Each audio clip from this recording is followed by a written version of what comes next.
Good morning, everyone. I just want to have your attention for a few moments here. We're going to get started. We have a few things to review as we get into the program this morning and as you're eating breakfast. And I know everyone's, we still have people arriving and seeing a lot of people for the first time in a long time, or for at least getting settled in and having some conversations. But we have a few things just to go over, and we want to start this morning with we have a welcome from Mike, and Tristan Carvers is going to do an introduction here. So I'll welcome you up to the front here to be able to do that. Good morning, everybody. This is Michael Arnoose, but everybody calls him Uncle Mike. And he's got a few words for you. While up, Jawas Questa, Pax Bruis, walk well, so happens. Standing Jiam. Lad, squawk was kids, alligator. Being, you know, 6 minutes alligator to me, she walked more. Squawk go place, school. My son is in Greece. I'll speak this foreign language, English. I don't know why it came from across the ocean. Some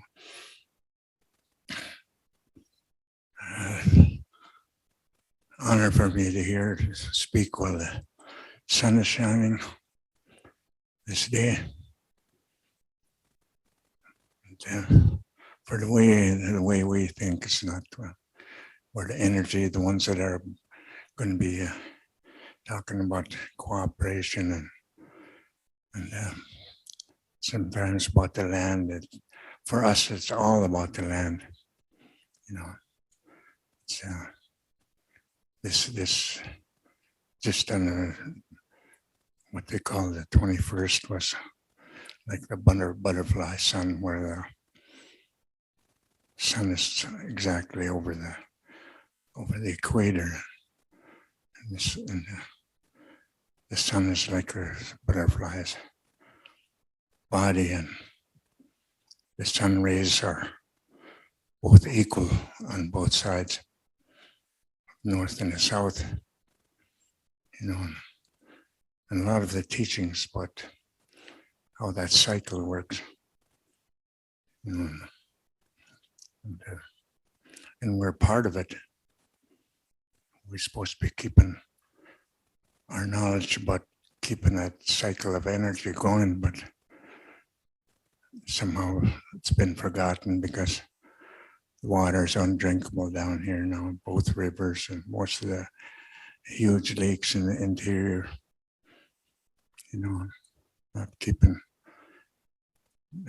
their lives involved with the cycle, because they're supposed to be part of this cycle too, for our health. Because health is mostly about what it is, number one, in all of our lives. Not only of your body, but your mind, your heart, and your spirit, because you carry those things within your own body. So you should know a lot about those things. But you don't. Usually just use your minds. Your mind will take you anywhere. Even make you think you're smart, you know. If you don't include your heart and your spirit. You know, they preach lots about it in a book, but they had that book for about over 2,000 years, but they still haven't put it in here yet. You know, and so I just want to, for this cooperation, you know, teach each other about the last 500 years, how a paradise has turned for the worse, you know. And that's what's got to turn around soon. Because most of this continent, most of the biggest rivers in the world run across us. And they're mostly undrinkable. You know. So It's things like the trees, gets teach us a great lesson in what it does for the earth, what it does for us. Like each and every one of us this morning that we breathe out like that, and those trees are going to breathe it in and purify it for us. And that's a big value for us because it's been doing that for centuries, and they're cutting them all down now. And the mills are shutting down, logging mills are shutting down. And the coal is leaving the country, the oil is leaving the country. So what are people really fighting for if they're getting rid of all the resources? So we've got to start thinking about our Mother Earth if you're going to call this your home, to look after it. We are the thermometers of this Mother Earth. If you look in each and every one of your own families, there's cancer, there's diabetes, there's liver problems, there's stomach problems, there's blood problems. And most of it, if you look at it, research properly, it's mostly from man-made stuff. So we'll come together with this cooperation to look at each other's lives, what we can do for each other to keep each other healthy, especially our children. I speak the way I speak because I got a great grandchild, and I try to think of him when I'm speaking to people because he's going to be here after I've gone. I want to know if he's going to be healthy and Mother Earth. And today, and maybe the next couple of days, we can think about those things when we're thinking about commodities and making our resources into commodities. And even the water has become a commodity in New York now. One of the life givers. So now today, all that power about making things into commodities got to come back to yourselves, instead of giving it away to New York or some big company that makes all the rules. Got to bring it home,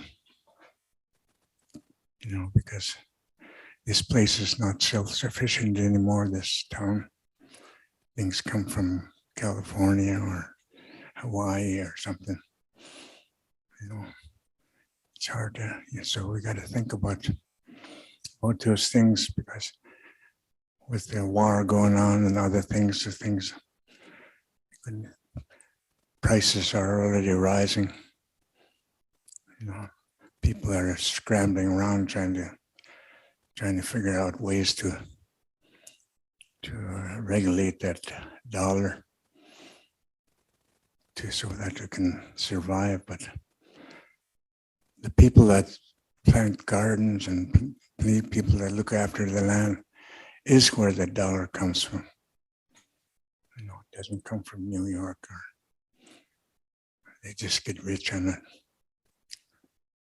So,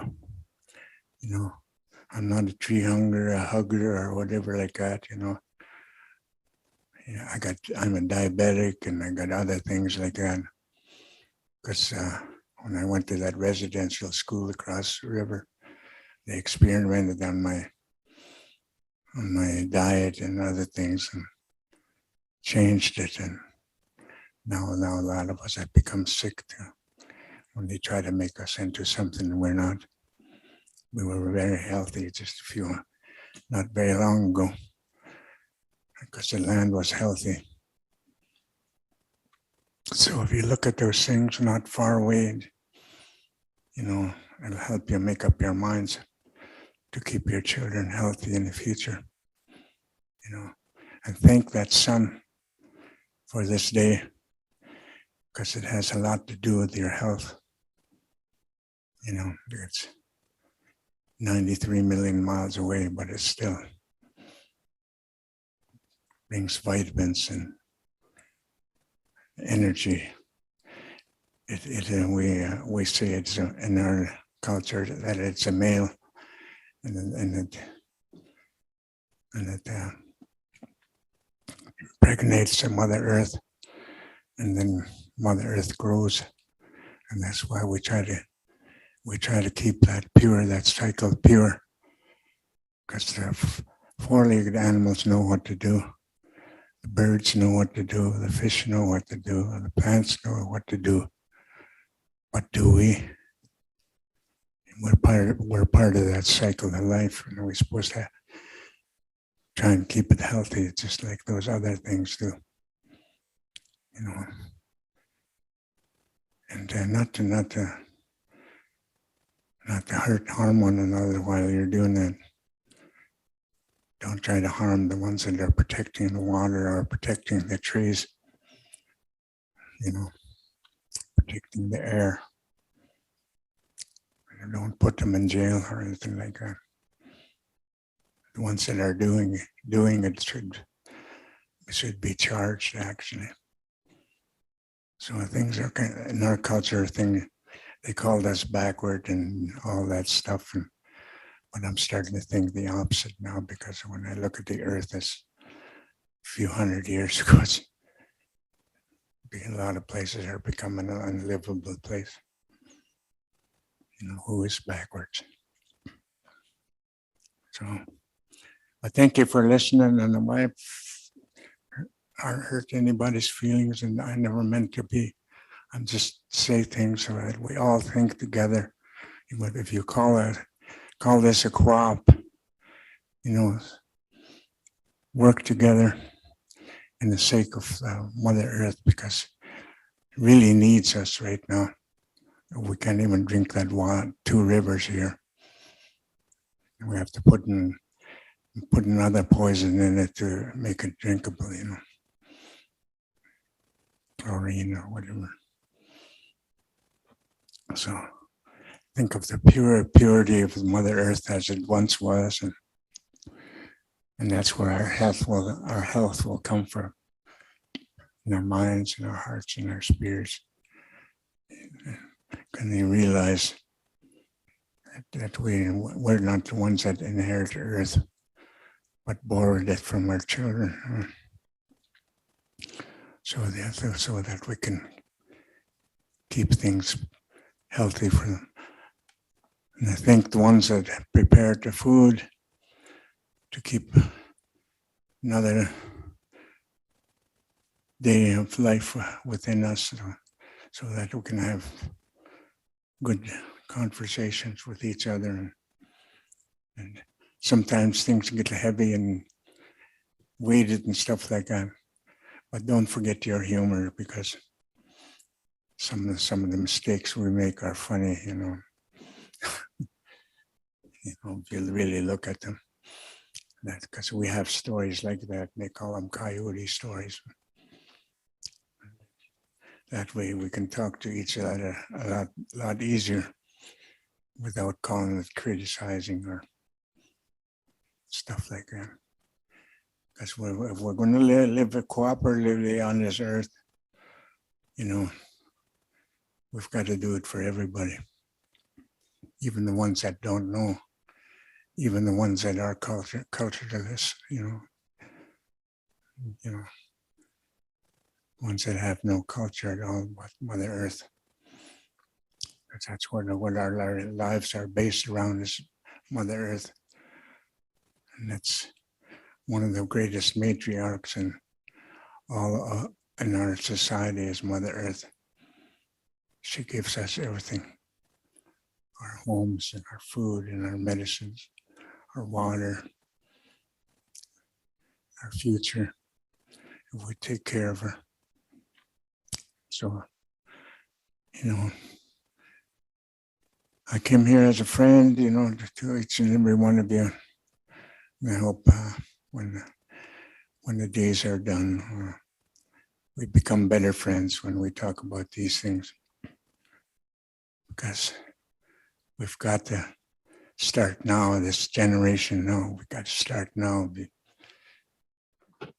Guksham, thanks for listening, and have a great day with that sun shining, and work with it, because it's working with you right now.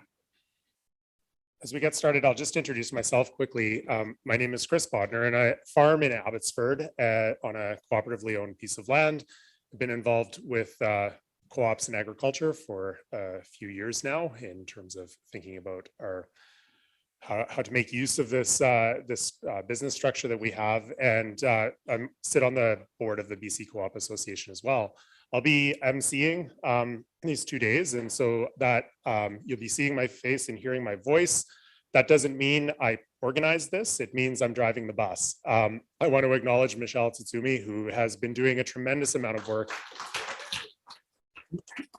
putting this conference together, and the number of challenges that have come up in organizing this conference. Just to note, this is the first conference that Thompson Rivers University has hosted since the start of the pandemic. So we're dusting off the conference hosting capacity and giving it a try. We already had a false start in moving it from February to March in trying to figure out what Omicron was going to look like. And it's a fluid situation even now. We've had a number of changes that we've had to accommodate around speakers. We probably when everything was said and done, after rescheduling, then realized it's March break, which has conflicted with a lot of people's schedules and children being out of school.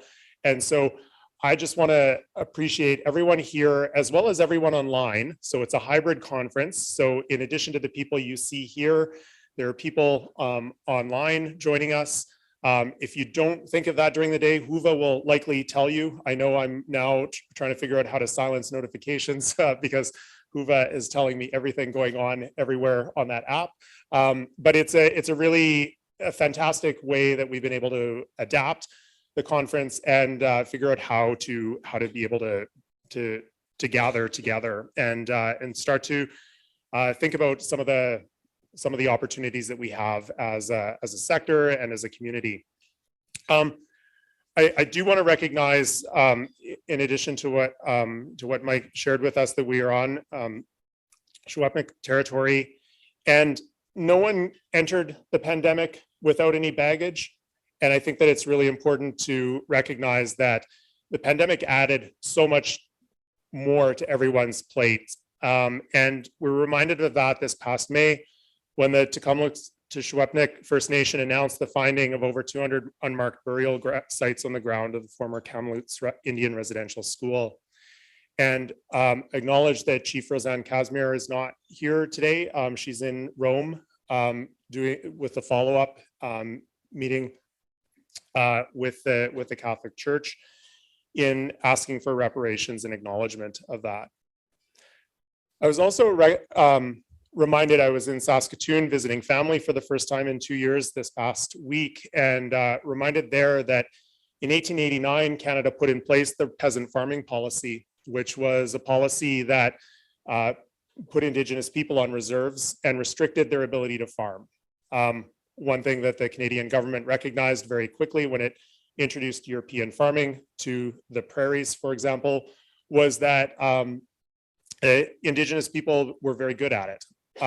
They adapted very quickly. They developed productive farms in a European sense, and that was viewed as a threat to the settlement of bringing in peasant European farmers, of which my family arrived in Canada in 1902.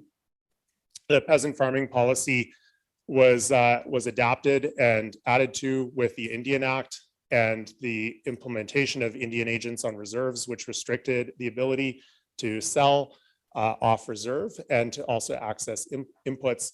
And I think the key thing that strikes me of relevance to this conference is that a key part of the peasant farming policy was to decollectivize Indigenous agriculture. And so the recognition that one of the reasons why the Indigenous groups were very successful at agriculture was because they worked together. Cooperation was built into the way they worked, into the way they understood how to grow, how to care for the land. And that was a particular point of policy for the Canadian government to decollectivize. And that's, I've learned a lot over the last year in terms of our relationship to agriculture, to cooperatives. And I think that when we look at the history of cooperatives in Canada, we can recognize that one of the only reasons that agriculture became successful was because of the formation of cooperatives across many parts of the country and the ability of farmers to work together.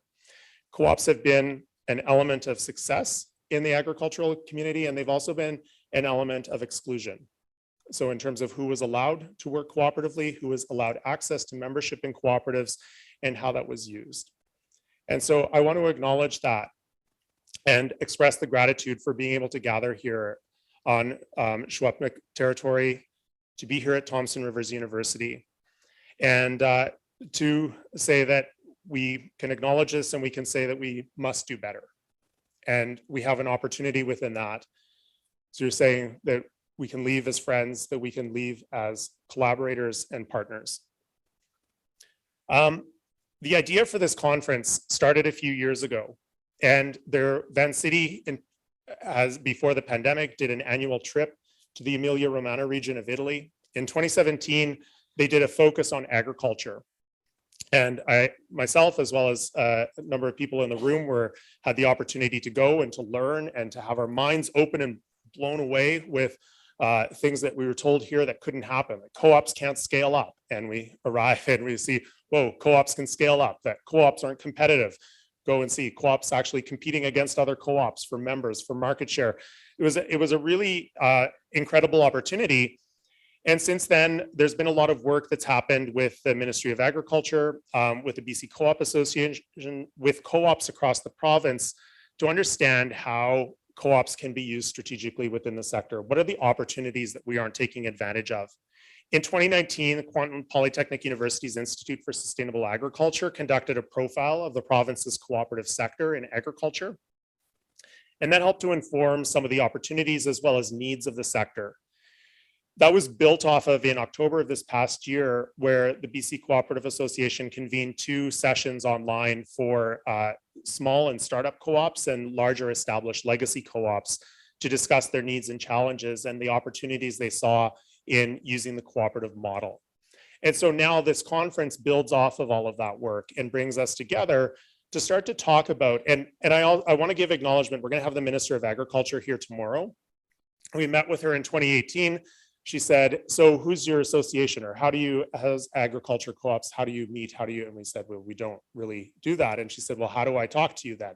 And so there's been a push from a number of different angles as to how do we articulate and identify and present what are the opportunities as well as the requests of the cooperative sector in agriculture. And so this is a huge opportunity for that. To make this work, it's required money. As always, these events don't just happen by magic and pixie dust. And so I want to acknowledge Vancity as our title and platinum sponsor for the event. When this came together, Vancity, not only have they been a supporter throughout in terms of thinking about how do we strategize, how do we think about agriculture, cooperative lending, business products for farms, for co-ops. But then as we've been percolating ideas, as we've been developing thoughts, they've been there to support this throughout. And so they are a sponsor throughout of our event here. We also want to acknowledge the support of the Canadian government's Canada Agriculture Partnership and the BC government's Feed BC initiative. There are a number of staff here from, I should just ask that quickly. So who is here from the Ministry of Agriculture?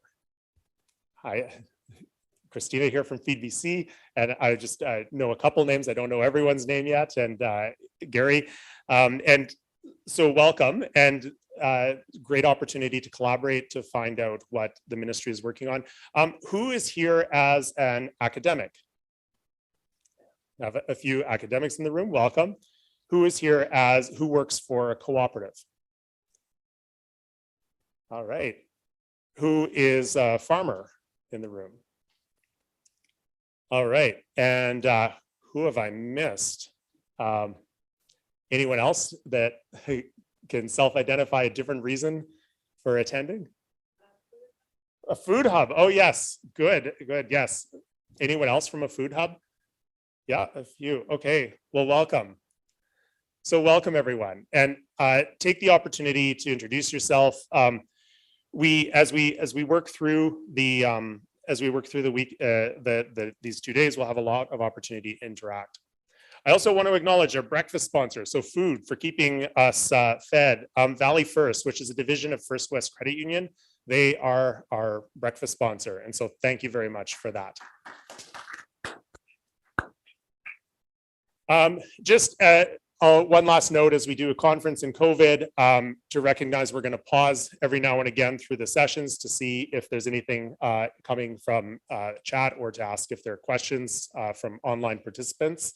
Online participants, don't be afraid to unmute when you do have a question and we have opportunity for Q&A, so we can make sure everyone remembers that you're here and participating as well. And we also have the ability to read out questions and comments from the chat forum. So please use that. And as well, to help engage everyone, do use the Whova app. There are a lot of forums that people have started.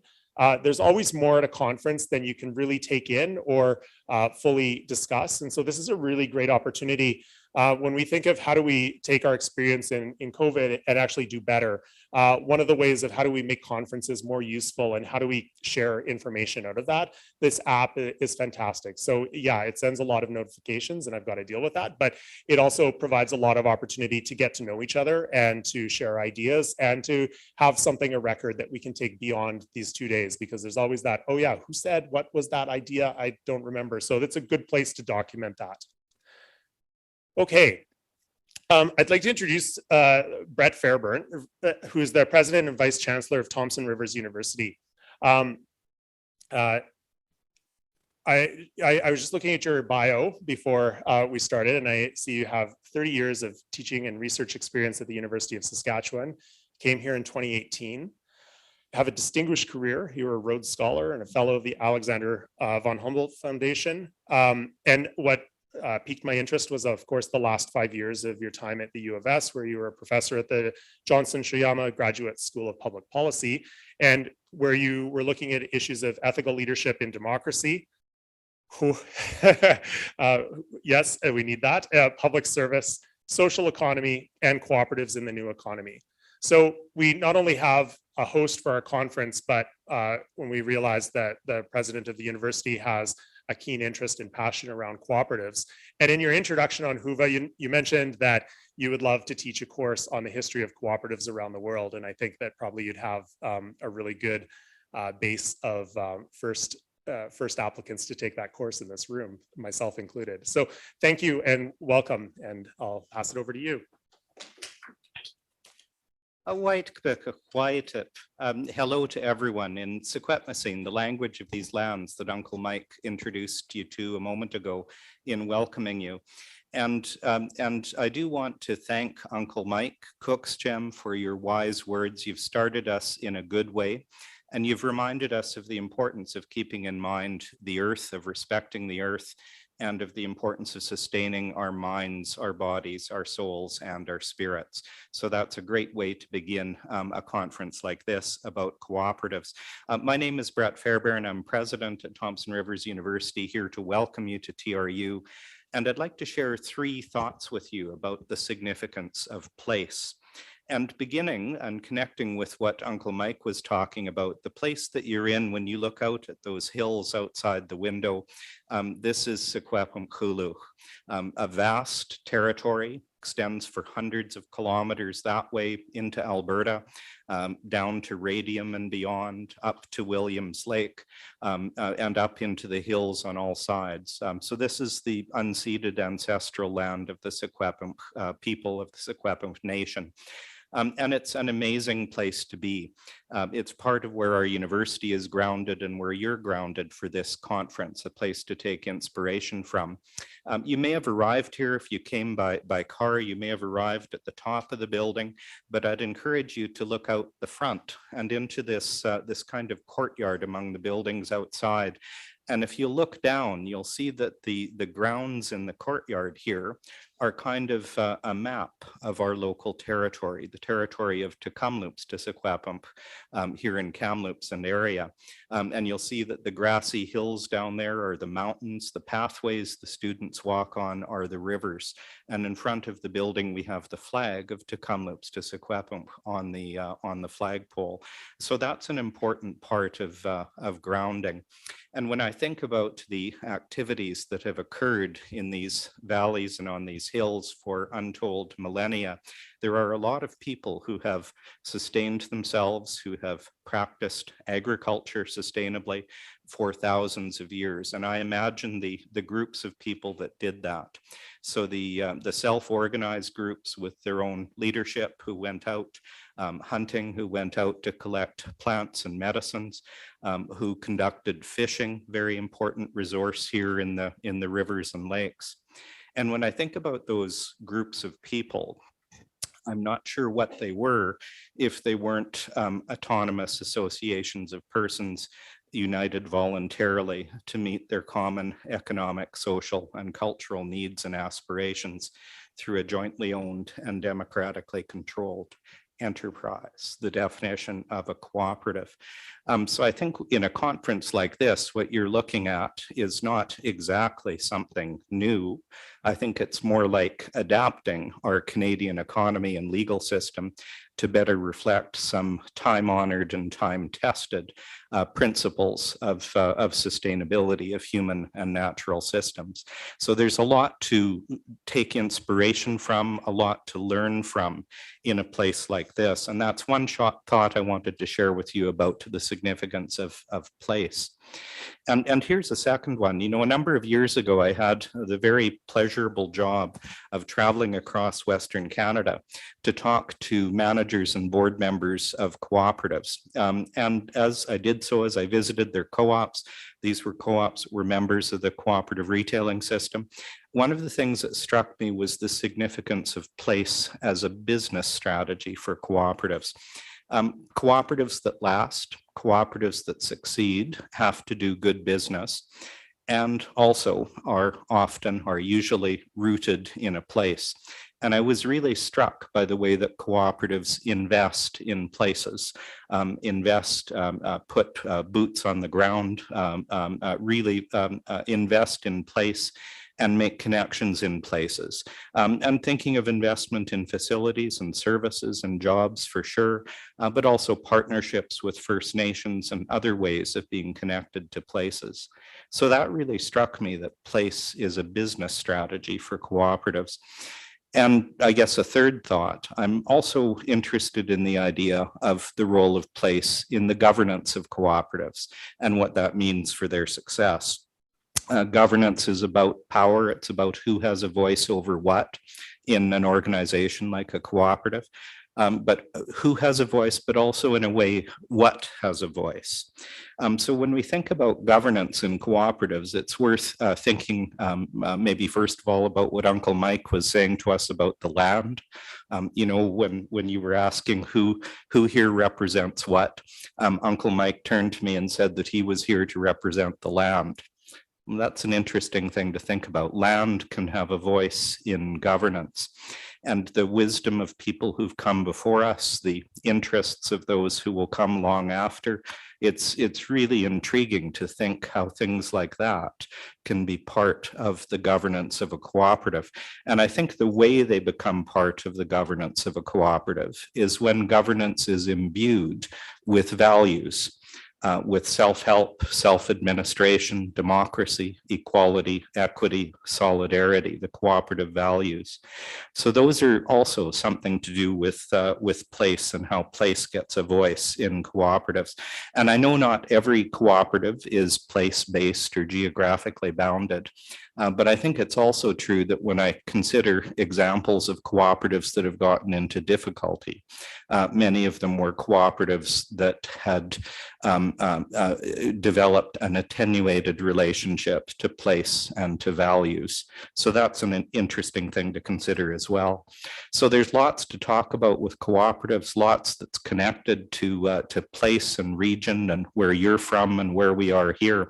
And as I look at your agenda for this conference, I'm excited by a lot of things on the agenda. I'm excited to see that there are 4 cooperatives represented on your agenda that Norma and I are members of. So that's always a good thing to see. So proud to be members of Valley First, of First West Credit Union, policyholders of cooperators, members of 3 retail cooperatives, including Otter Co-op down in Aldergrove, represented on the agenda by Federated Co-ops. And not least of all, we're members of United Farmers of Alberta. Of course, lots of co-ops, and that's the kind of thing it is. It's a sector, it's a movement, right, of people who are connected and who support common causes. You've heard a bit about me, and I wouldn't be a university president if I didn't tell you a little bit about the university that you're in. So you're here at Thompson Rivers University. And I did want to share with you that this is a very special university in a variety of ways. So TRU is community-minded with a global conscience. And one of the ways that we express that is, well, we're very dedicated to the needs of this region in the interior of BC. We also every year have more than 3,000 international students on our campus from over 100 countries. And that local and global mission is a really big part of who we are. We're a member of the Research Universities Council of British Columbia. And also across the street here, you can be trained to be an electrician. You can add electrical engineering to that. If you practice as an electrician, you can come back to TRU and get a degree in management to run and operate your business. And that little vignette about how those different skills and disciplines work together says a lot about what this university is. If you have a chance, walk across the campus over this way, and over at Scratch Cafe, you can sample some of the meals, the soups, the desserts that are prepared by our culinary arts students. We have programs in law and in adventure tourism, and those are both just about equally hard to get into, by the way. We're launching a new Master of Arts degree in Human Rights and Social Justice. That's a big thing going on at TRU right now, and that's going to be coming online in the fall. And maybe a final little thing that will give you a sense of some of the distinct things about TRU is that you don't have to come here to get a degree from TRU. We have many degrees that you can complete entirely online through our open learning division. And it was that way even before the pandemic. It's what it's designed for. So I hope those few little facts will give you a little bit of a sense of the character of this university. And I hope you'll get a bit of a feel of that with your time here over the next couple of days. So please, I hope you have really productive sessions. And remember, co-ops rock. Thank you, Brett. Without further ado, we'll get into the program here. We scheduled really long breaks to make sure either you had a lot of opportunity to network or that we had space wiggle room if we went over in our timing. So we have an hour for the next session. It's on land management co-ops. Michelle Calusi will be moderating the session. Michelle is the co-founder of the Shift Collaborative Worker Co-op in Victoria, where she supports system change work, and she will introduce the panel for the session. So come on up. So yeah, we're excited to jump into the first session, which is about exploring how co-ops and cooperation can support land access and management in British Columbia. And, you know, Uncle Mike said it's all about the land. So what a fitting start for this session. And we only have an hour. And I think we all in the room know that issues of land and agriculture are very complex. And so we're going to stick a toe in. We're not going to cover the whole gamut and solve all the problems, but hopefully, excuse me, with our speakers today, we can engage you in a conversation and ignite some questions, if not some new ideas. So our speakers today are very intentionally on the floor because they want to invite you in as co-conversationalists. So they're not going to present to you for the next 45 minutes. they're going to kickstart a conversation. And I would say to folks online as well, we're going to work really hard to bring you in if you have questions and or comments you want to add to the conversation. So the speakers today, Darcy Smith at the far end. Darcy is the land matching manager for Young Agrarians and the editor of Organic Grower magazine. In the middle, Heather Pritchard, and many of you will know Heather through her leadership of Farm Folk, City Folk for many years, and she is currently the developer with Foodland Co-op and chair of Slow Food Canada. Closest to me, Colin Dring is a PhD candidate at UBC School of Land and Food Systems and a strident food justice advocate. So there are 3 parts to the conversation today. The first part, we're going to spend maybe 7 to 10 minutes just framing the nature of the problem. What's the challenge around land and agriculture? And we're going to do that very lightly so that we can then move into a conversation about some of the solutions that co-ops and cooperation can bring to land access and management for agriculture. And then we'll save another 7 to 10 minutes at the end to circle back and have a conversation about how we scale those solutions, what's needed to scale what's working.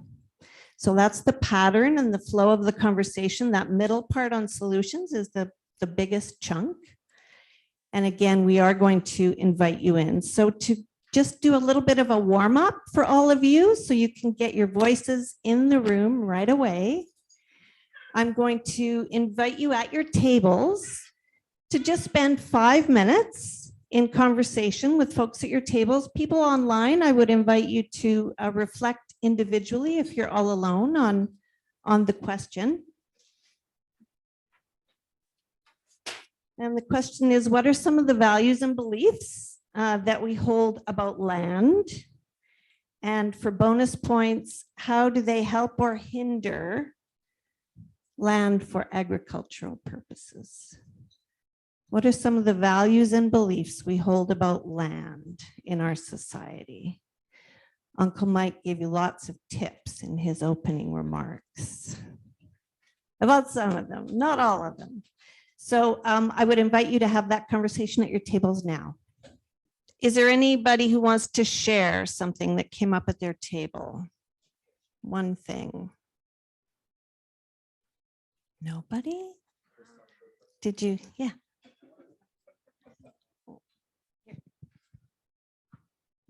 Thank you. One of the things that we were here discussing is the value of land today. And as, so I live on the Naramata Bench, and right behind me is this young couple that's turned these 2 acres into this beautiful garden. And they're actually supplying all the local restaurants from their nice garden, but they can't afford the land. So they've made an arrangement with the owner. But we were talking about what's the protection for those 2 individuals, making sure that they can continue sustaining those 2 acres, producing the food that they're producing naturally. And what is that going to look like? Like, I'm not sure if we have that figured out. Nice. Anything else?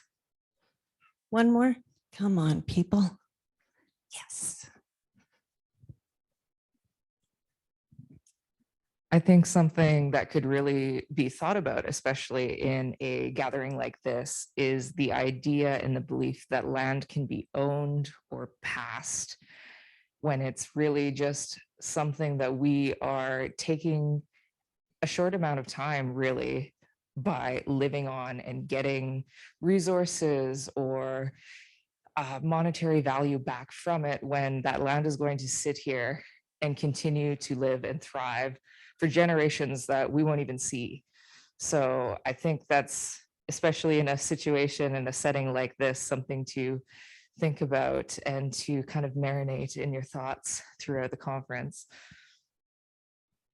Lovely. So the privatization of land versus communal land for community good. What's that story all about? Yeah. So I'm going to turn it over to Colin to kickstart a quick conversation, just kind of trying to get at some of the elements around the problem. Okay. So, as mentioned, my name is Colin Dring. My work is mostly around agricultural planning and development. I work mostly at the municipal level, but I'm quite familiar with a lot of things that are going on across the province. Those of you may be familiar with the Agricultural Land Reserve, but I want to bring us back before 1973 and talk about, doctrine of discovery, terra nullius, the impetus to come into a place like BC through patterns of settlement that saw the landscape as something to be owned. That the notion of ownership is attached to the use of land. And because Indigenous peoples under the European gaze weren't using the land in a way that was legible to people from Europe, this enabled the doctrine of discovery to seize territories from Indigenous peoples. This is a history that we inherit. These are structures that manifest in the land itself and in our relationship to land. So I've heard people kind of talking throughout the room about the privatization of land, the commodification of land. Chris mentioned parcelization.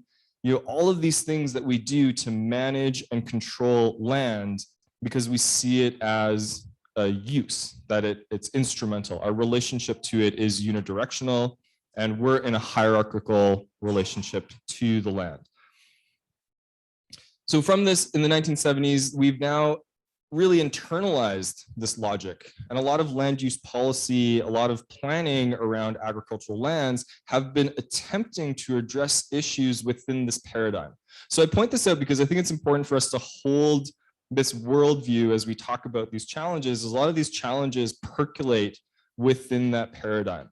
So part of our efforts have to be to challenge the paradigm, but also to work within the system until we can transition out of it. So in the place that I work around Metro Vancouver, one of the major issues has been around urban development of land. Land access continues to be a major problem for farmers. Land fragmentation, so making agricultural land smaller and smaller, attached to issues of farm residence and succession. As houses get built on land, there's a desire to separate that parcel, to fragment the ownership, which then exists in perpetuity. So we also have this mindset around land and ownership and parcels where these are successive to generation, but these are things that are seen as unidirectional, like they're always going towards this pinnacle, which seems to be, at least in my region, residential development or real estate development, right? So farmland is on this slow death towards being paved over. And this has been a major driver for a lot of efforts around land use policy to prevent that. It's one of the main impetuses of the Agricultural Land Reserve that we have today. So these issues of urbanization is a major contender for how we view land. But at the same time, on the farmer side of things, our land use policies are poor tools for getting at some of the root causes that face agriculture today. So, like, for example, housing sizes, the number of houses you can have, these can often be seen as legitimate farmer concerns in the sense that there is no retirement plan for a farmer. So having a house that you can sell is a retirement package. That is something that people have to factor into their options. Having a secondary dwelling and renting it out means the difference between eating or making your income or paying off your mortgage one month to the next. So we have to accept that there are realities of farming that change the nature of how we perceive land and the issues that are being confronted by farmers, as they're tightly coupled to these models that say you must grow a commodity for sale to own your land to then retire at some point by selling your land. So this logic itself also is a major issue that we're facing. So I'm going to leave it there and I'm going to pass it on to, yeah, we can open up to the floor if there's questions, comments. I'm so glad to hear so much truth here in this room, and today feel like really being among friends. So I wanted to share something also that might resonate with some of the history that was shared. So I'm working with a Dukovor organization in Kootenay right now that they face a history that was very interesting. For those of you who are not familiar, the Dukovors came to Canada intending to practice communal living, and they didn't believe in private land ownership. And they faced a lot of challenges. The government did everything that they can to break them apart and not allow them to practice their culture and the agricultural way of life, which is really interesting because they were another settler community. They weren't already here, but they wanted that life. They wanted to just be living a self-sufficient, sustainable life. So what my interest is, and I'm working with the nonprofit Dukovor organization, is to see if we can have a chance at getting back on the land and be able to again practice communal living. So I'm hoping to learn more about that. Thank you. Anything else? What are the other aspects of the problem people are experiencing around land?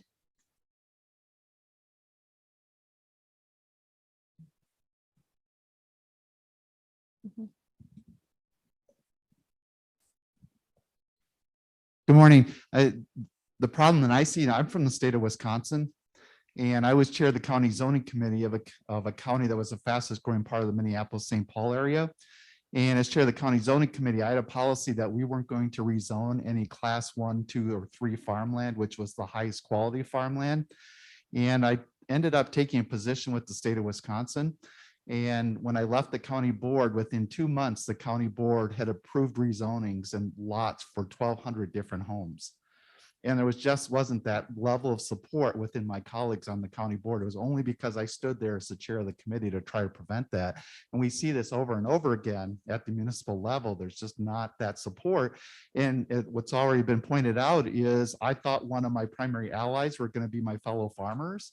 And they weren't, because as soon as they got close to retirement age, they wanted to sell the farm. And so they were no longer in favor of the policy that I had instituted at the county level. So how do we ensure that farmers can get compensation, fair compensation for their land in order to make it work?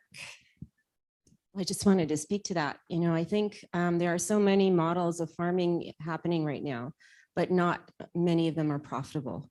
And so what I think the struggle many farmers face is that they're actually not able to make a living off of their land. And it requires a second home to be able to rent out or something else, or the cashing in of your land at the end of your, work life to be able to survive and continue. So farmers don't have a universal basic income. There's no safety net for them other than the value of their land.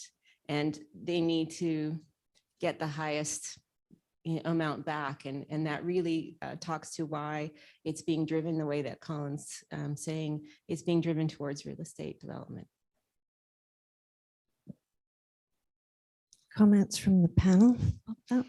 Yeah, I would add to that one of the challenges there as well is the idea that someone has to leave the place that they've built a life. They're in relationship with the land, but in order to have their basic needs met to survive retirement, they have to leave so that someone else can buy that land. And we're not in solutions yet, but I think with the BC Land Matching Program, the program that I manage, it's delivered by Young Agrarians and funded by the province.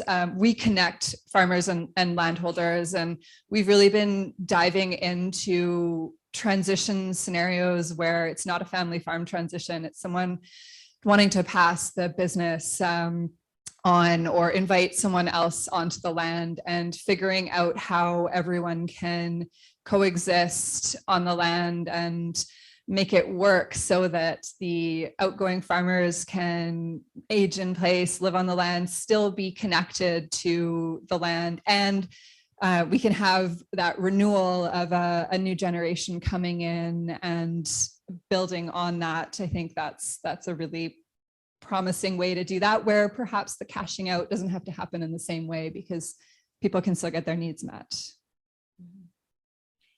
I think that a lot of people have commented on what I would think is, you know, a more mechanistic or infrastructural look at land.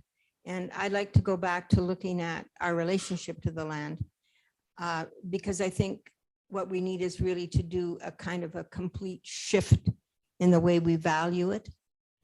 And that in my culture, land is success.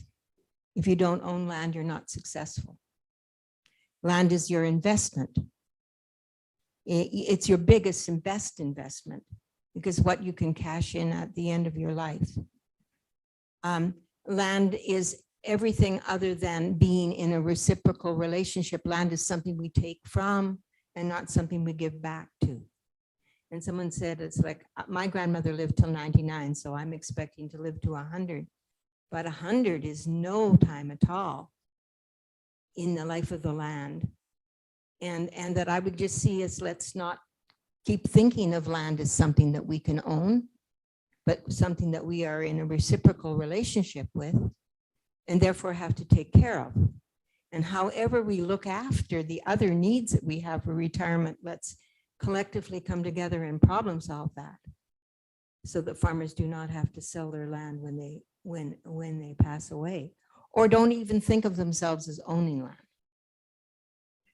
I live in a cooperative. We purchased the land 40 years ago, but we really are holding the land for whatever else happens afterwards. And hopefully we are stewarding that land in a way that gives back to the land so that we don't mine it. And where are we going to eat from if we don't have this attitude towards land?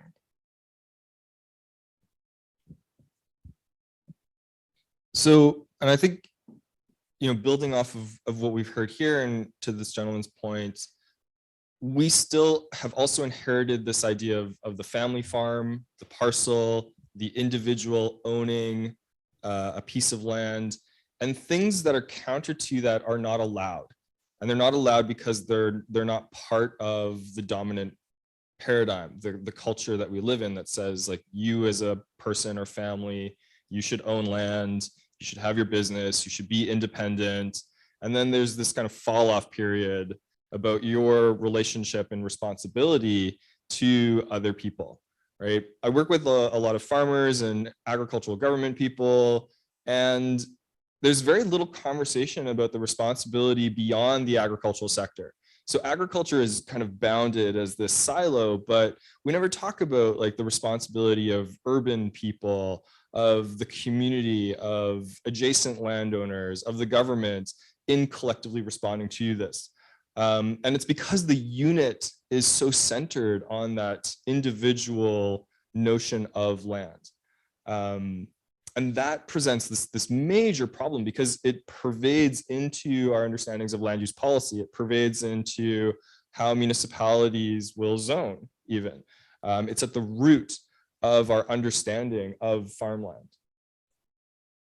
Yeah, and I would say the young agrarians, we work with new young farmers, people who are trying to get into the sector, mostly coming from a non-family farm background. And we've also seen this dynamic in family farms where the next generation, we kind of skipped a generation where people didn't want to go back onto the farm because they saw how hard it was for their parents. And there are more people going back to the farm now, and brave young people who are getting into agriculture, even though they don't come from that background. And I think there's a different energy where collaboration, they've seen that it's too hard to do it alone. This single family farm model, this like independent farmer stereotype out in the field, it's not working for anyone. Just like the colonial land title system is maybe working for a couple of people, but it's not working for most of us. It's not working for the land.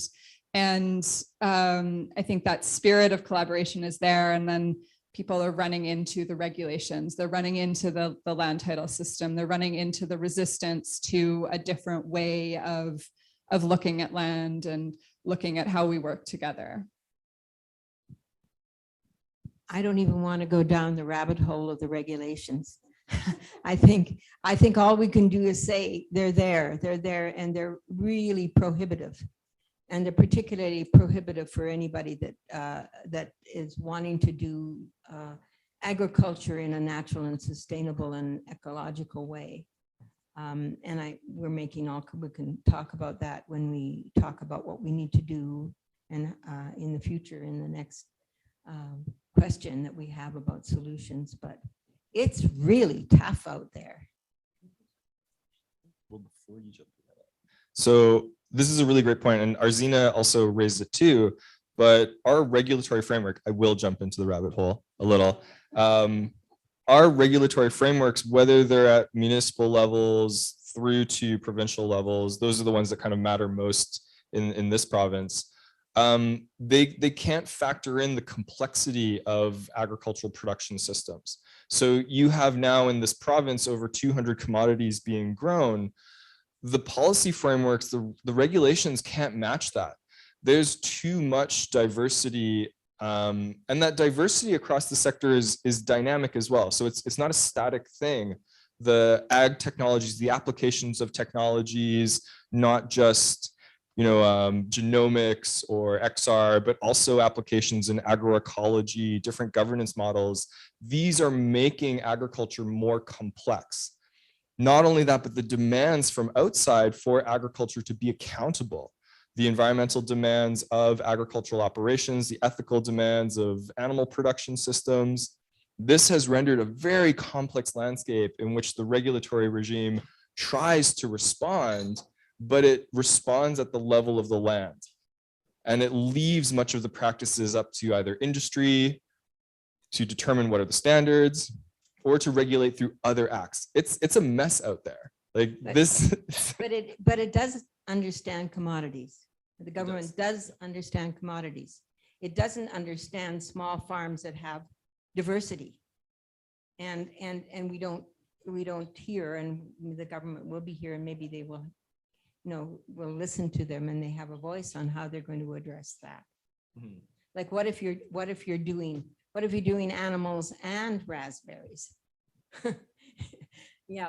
What if you're doing ecological farming and protecting your streams and that kind of thing? What if you're doing it all together? And I'm seeing Arzina nod her head because she knows what I'm talking about. There's just a huge gap in that.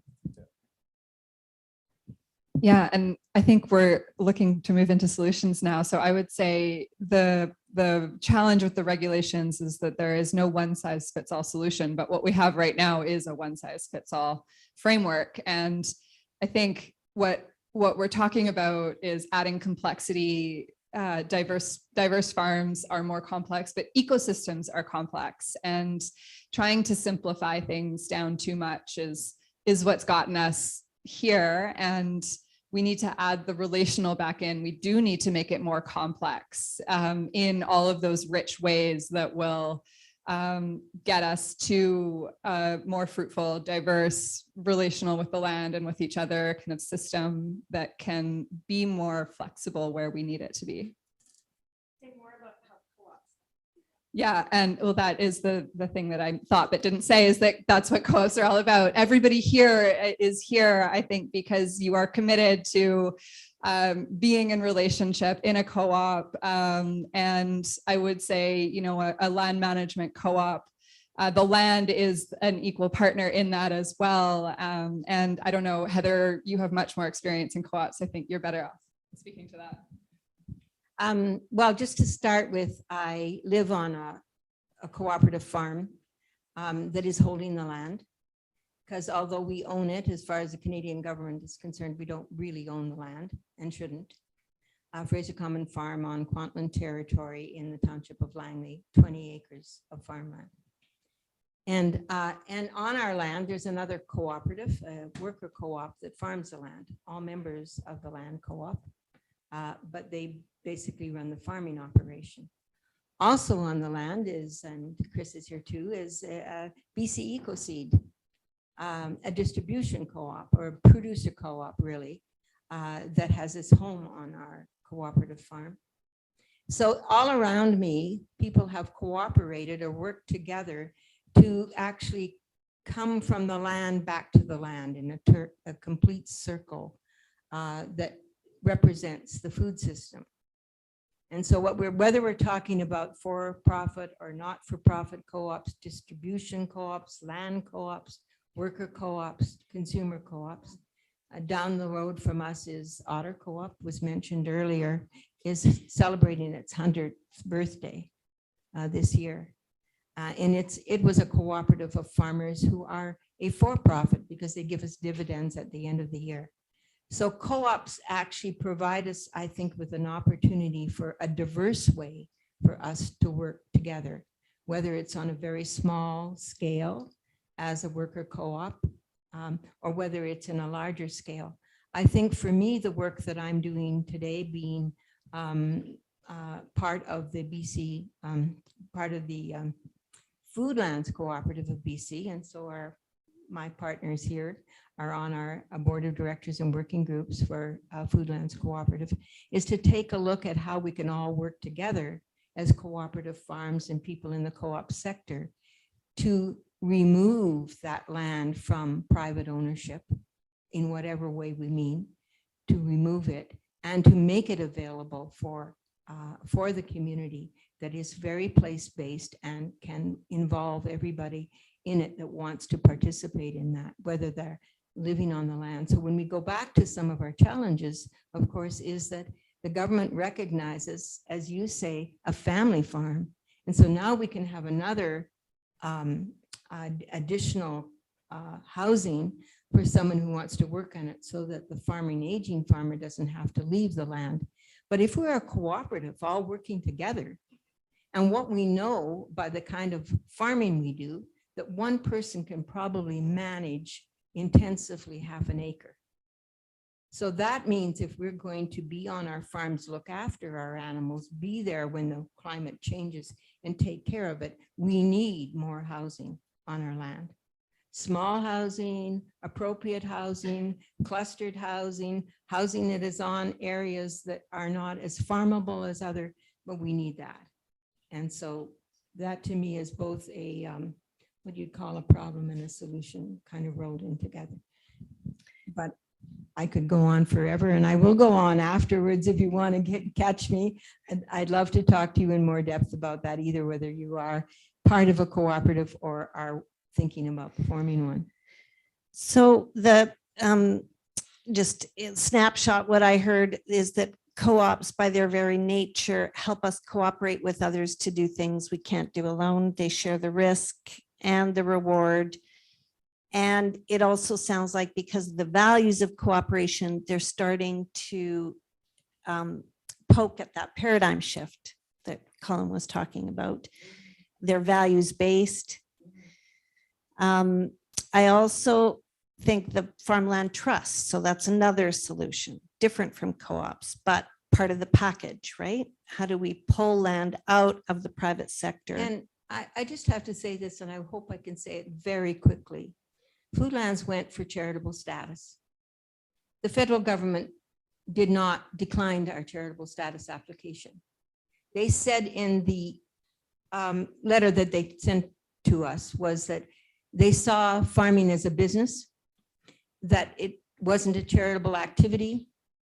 And they said that, yes, the land is escalating in price. We agree with you, but we see that as an advantage to the farmer, which means, of course, the farmers can sell it at more, for more than what they bought it for. So that is what our federal government thinks of land. And that is a huge, huge problem. Anyone wanting to donate their land, and we know many people that do, they would have to pay capital gains tax if they were going to donate their land. So we are stuck with that. We do not have land trusts in BC that can actually acquire land for the community.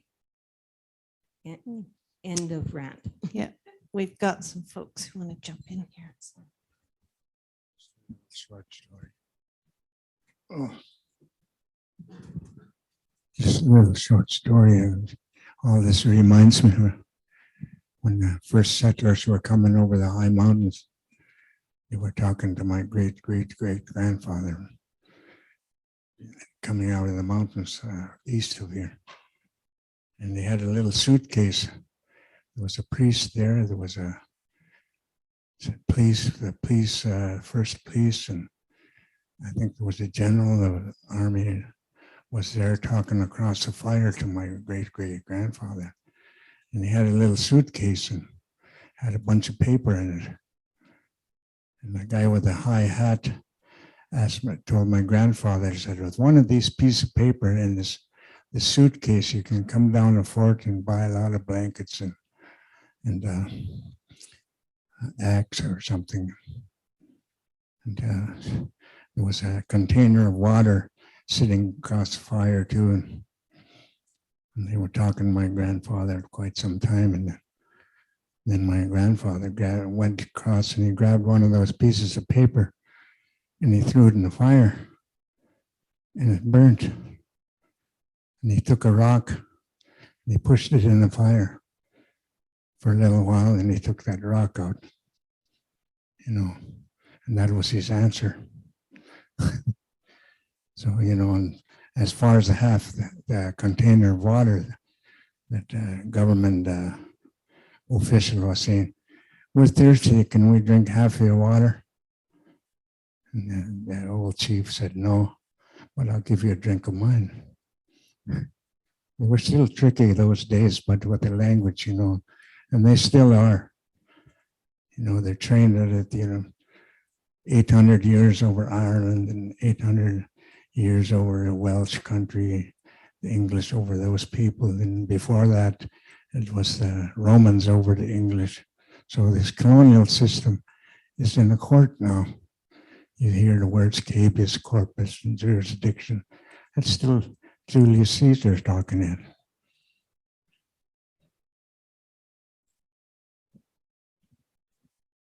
Hey, so building on what you said, Colin, about expanding the frame, it's not just family farms or like the bubble of agriculture that should be concerned about this. I wanted to bring up migrant workers. I know they're very important for the agricultural workforce as a whole. How do they fit into what co-ops are doing, how we should change, how we think about relationships to the land? How should these people whose relationship to the land is mediated by nation states and by immigration policy, how do they fit into the paradigm that we are trying to change and work within?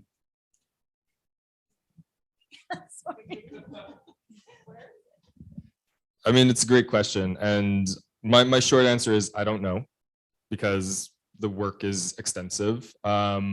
And particularly in agricultural work, we focus still very much so on the farmers. So thank you for raising this, because it's not just migrant farm workers, it's woofers on organic farms, it's student interns.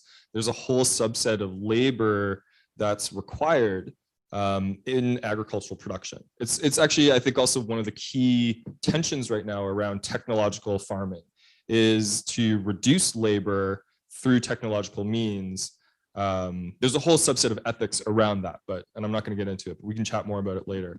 But to this question, the means of production owned by workers, so very traditional Marxist thinking, there's opportunity, I think, within the cooperative model for workers to become shareholders and respective owners in that model. It's much more harder to do in a private property model. We've seen some examples in the States. There's some counties in California who have attempted to move and create opportunities for migrant farm workers to own land that they're currently working on. But that model hasn't taken root here in Canada. Here, we still think of laborers as not being privy to the private ownership of land, like that they would have to accrue the necessary capital to be able to do it for themselves. And that's just never going to be the reality for migrant farm workers, because as you correctly state, they're denied a number of rights as they labor here in Canada. Does that answer your question? I mean, I'm also keen to hear others on this question because I think it's really compelling. Tristan.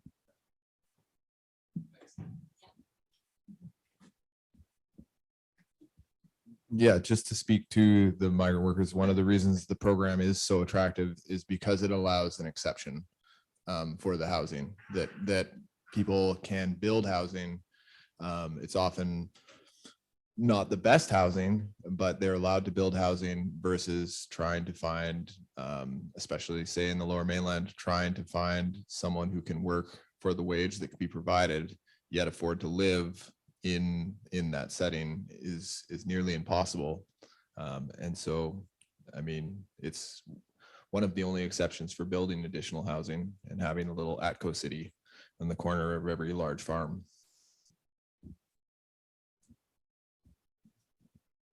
So any sort of closing thoughts around now what in terms of scaling? Yeah, I have a question for the panel. You think there is any hope that the federal government will ever consider giving land ownership to a community instead of an individual? Well, I don't know, but there are some really interesting models out there that it would be really great to see explored. Scotland, for example, has a program where if they've got a real problem with land ownership being concentrated with the very, very few, and they have legislated that if land is being made available for sale, the community has the first go at it to purchase the land, and they've got a fund for the community to be able to purchase the land. And so they've seen communities being able to acquire land, and then it's taken out of private ownership. And it's also leading to, rural revitalization in remote areas of Scotland where they've been losing population over time. So that is one example that I find really interesting and inspiring. Yeah, and I'm hopefully that the federal government will allow us to put land in trust or bring land back into the community, and that we would take a look at the taxation regulations around that, because I think if that simple change could be made, we could bring a lot more land back into the community. People who are leaving, who are passing away, who are my generation, who don't have children to leave their land to. And even if they did have, and they may have other, they would forgo their legacy in order to see the land actually go back into the community. And how we reconcile that, of course, with the First Nations is a really big issue, I think, that we need to address on that. Everybody's looking at how we can address that. And there are lots of creative ways to do that too as well. So I'm hoping, and what I know with the federal government and the whole business of the CRA is the lawyers are onto them now too as well.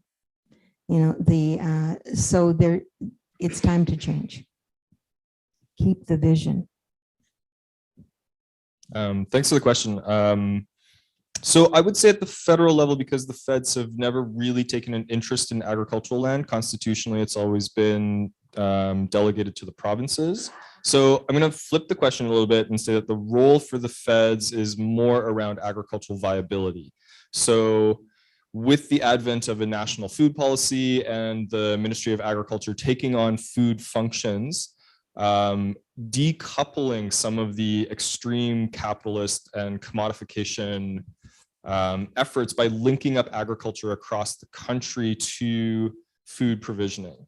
And having that be the priority of the federal government. So moving into the Constitution, this is my social justice lens coming, moving into the Constitution, the basic right to human dignity, food, shelter, water, and the federal government as the guarantor of food and as one of the mechanisms through our domestic agricultural production. It feels like a no-brainer, but the right to food is not in our Constitution. So FYI, work to come later. At the provincial level, though, and at the down to local levels, what we are seeing, which is a really compelling model, and it kind of comes from parks acquisition. So the ability to acquire land is something that provinces and municipalities, regional governments can do, and some of them are using that model as a way to hold lands in public trust, to lease to farmers, to again decouple this private commodification system. So that's one thing. And then the final thing that I'll say is that the province has a duty to annul, or there's a whole swath of ALR land within unceded treaty territories, and those just need to be released and relinquished back to the nations. There's no point. It's a really archaic inheritance that we still are dealing with. But those lands that are in the agricultural land reserve that are in unceded territories should go to nations as part of the treaty claim process. So Crown land, but also there's lands designated in the ALR. So like in Metro Vancouver, there's about 450 acres of farmland that are also in unceded territories. They're like reserve territories. So yeah, those. So in terms of, I just want to comment that this sort of resonates with some of the opening remarks around cooperation. So the only way we're going to get the policy change needed to support more land trust, pulling land out for agriculture, and I have to say for housing, very similar issues, right? Housing land trust is another. On the housing side, they're talking about how do we do this? How do we do this? In agriculture, we're talking about how do we do this? How do we do more of it? I think there's some synergies there in terms of public policy and, you know, in terms of advocacy efforts, more power, more voices. Do you want to close us out, Uncle Mike? Very interesting. For myself, I'm one of the people born outside of this, kind of outside of the system, and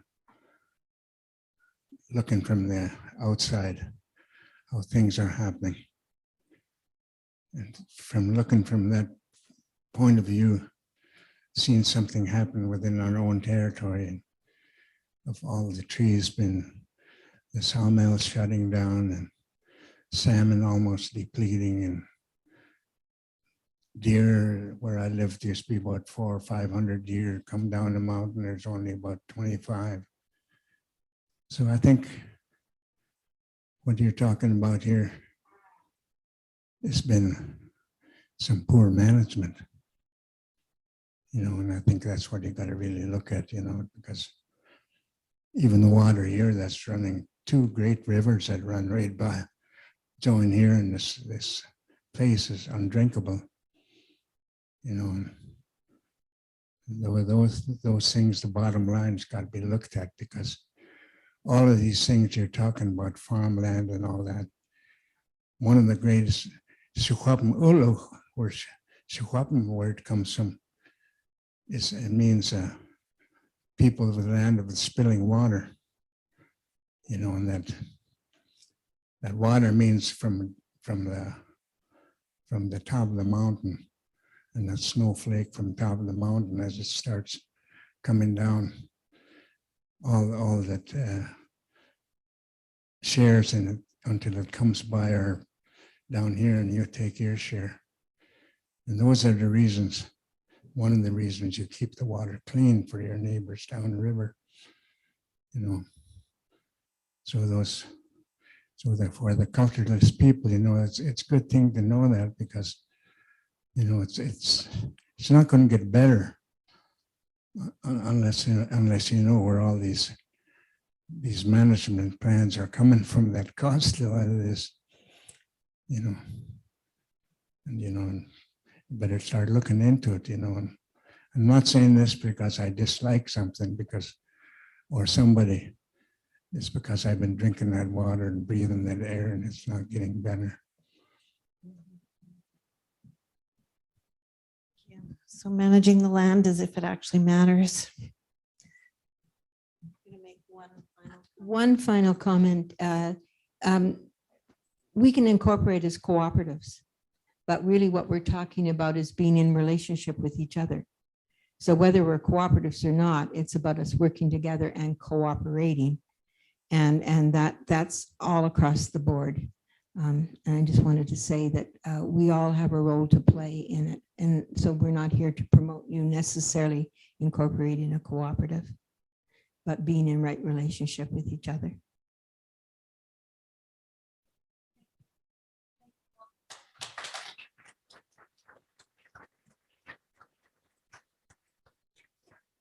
For leading us through that conversation.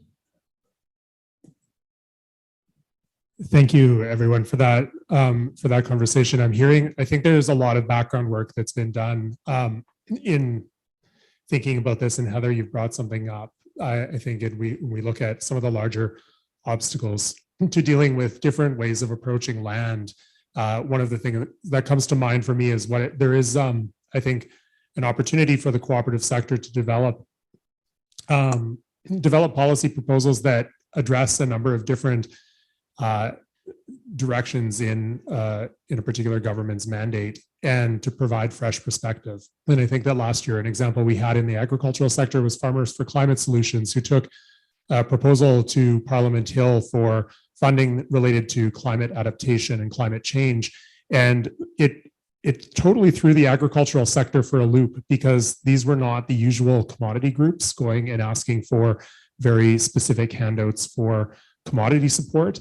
It was coming up and saying, hey, we recognize that you have a totally different policy agenda, and we think we have some tools to support that. How can we be part of that conversation? And it totally turned the policy aspect on its head and it outraged a lot of agricultural groups. And it was the only actual ask out of Agriculture Day last year that got any media attention, and either in mainstream media or in the agricultural media coverage. And that, I think there's a lesson to be learned there in terms of when we're looking at what are some of the challenges we have in farm succession, the price of land, land back to Indigenous groups, that there is some creative thinking and some creative policy proposals to be put forward.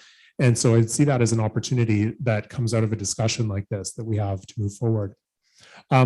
In being able to move on to the next session at 10 o'clock, we're being joined by two amazing cooperators from Italy to share success stories about their experience. And so we'll take a short break right now to refill coffee and have a stretch, and we'll meet you back here in about 15 minutes. Okay, thank you.